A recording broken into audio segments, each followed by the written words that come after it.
বসে থাকার কোনো সুযোগ নেই, ঘুমিয়ে যাওয়ার আর কোনো সুযোগ নেই। এবার হাতে হাত মিলাও, ঐক্যবদ্ধ হও, ঈমান বাঁচাও, কোরআন রক্ষা করো, মসজিদ রক্ষা করো, মাদ্রাসা রক্ষা করো, মুসলমানদেরকে রক্ষা করো, আমার ভাই বোনদের ইজ্জত রক্ষা করো। আজকে দেখতে পাচ্ছি চট্টগ্রামে প্রকাশ্যে আমার ভাই অ্যাডভোকেট সাইফুল ইসলাম আলিফকে বেঈমানের গোষ্ঠী, যেই দেশে ৯৫% মুসলমান বসবাস করে, যেই দেশে লক্ষ লক্ষ পীর আউলিয়া যেই দেশে বসবাস করে, যেই দেশে হাফেজ কোরআনের বসবাস, যেই দেশে আজানে মুখরিত, যেই দেশের ইসলামী ইমানদারদের বসবাস, ওই দেশে বেঈমানরা আমার ভাই সাইফুলকে প্রকাশ্যে জমা করেছে। খোদার কসম, এদের প্রতিবাদ করবই করব, করবই করব ইনশাআল্লাহ।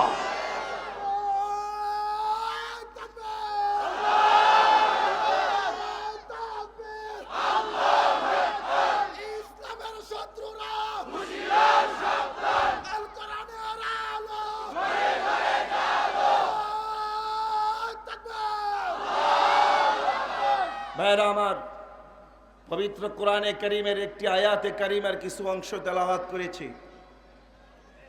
চাপাগিরি করার জন্য এখানে বসি নাই, শুধু নামাজ পড়বেন, মসজিদে খানকায় বসে থাকবেন। কোরআনে শুধু এটা বলা হয় নাই, কোরআনে দেশ রক্ষা করার কথা বলা হয়েছে, মা বোনদের ইজ্জত রক্ষা করার কথা বলা হয়েছে, কোরআনকে রাষ্ট্রনীতি কথা বলা হয়েছে, রাষ্ট্র কিভাবে চলবে সেই কথাও কোরআনে বলা হয়েছে। কথা ঠিক কিনা? কিভাবে বেঈমানদের সাথে আচরণ করা হবে সেটাও বলা হয়েছে।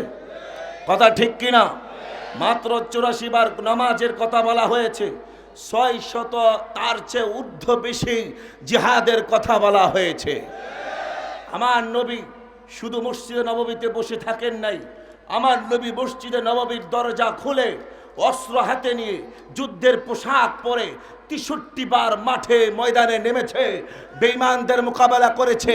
আমি বলবো, যদি আপনি শুধু খানকায় বসে থাকেন, মসজিদের দরজা লাগিয়ে বসে থাকেন আর বলেন ইসলাম জিন্দা হয়ে যাবে, কশিন কালেও সম্ভব নয়। রাসূলুল্লাহর জিন্দেগি দেখেন, সাহাবীদের জিন্দেগি দেখেন, তাবিঈদের জিন্দেগি দেখেন। খোদার কসম, রাসূলুল্লাহর পরিপূর্ণ যদি জিন্দেগি পালন করতে হয়, সাহাবীদের জিন্দেগি যদি পরিপূর্ণ পালন করতে হয়, খোদার কসম, মসজিদ ছেড়ে, মাদ্রাসা ছেড়ে, খানকা ছেড়ে মাঠে ময়দানে বেঈমানের বিরুদ্ধে যুদ্ধ করতে হবে, যুদ্ধ করতে হবে, যুদ্ধ করতে হবে। কথা ঠিক কিনা?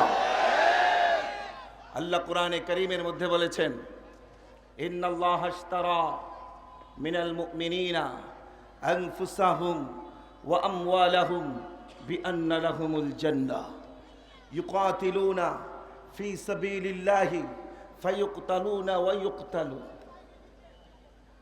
আল্লাহ বলছেন, ইন্নাল্লাহা আশতারা, নিশ্চয়ই আল্লাহ, ইশতারা, ক্রয় করে নিয়েছেন, মিনাল মুমিনিনা, মুমিনদের থেকে, আনফুসাহুম, তাদের জান, ওয়া আমওয়ালাহুম, তাদের মাল, বিআন্না লাহুমুল জান্নাহ, জান মাল ক্রয় করে আল্লাহ পাক বিনিময় দিবেন কি? আল্লাহ বলছেন, দিবে আমি জান্নাত। কিসের বিনিময়ে? বলেন বলেন, জোরে বলেন, আরো জোরে বলেন। এই আওয়াজ দেওয়া হবে না, মুসলমান ঘুমিয়ে গেলে হইতো না, আওয়াজ বাড়ান। আল্লাহ জান্নাত দিবে কিসের বিনিময়? ওই দিক দিয়ে আওয়াজ দিয়ে বলে না, জোরে কন। কি আপনারা কি ভয় পাইতেছেন নাকি? পিছের দিকে তাকান, পুলিশ আইব মিয়া।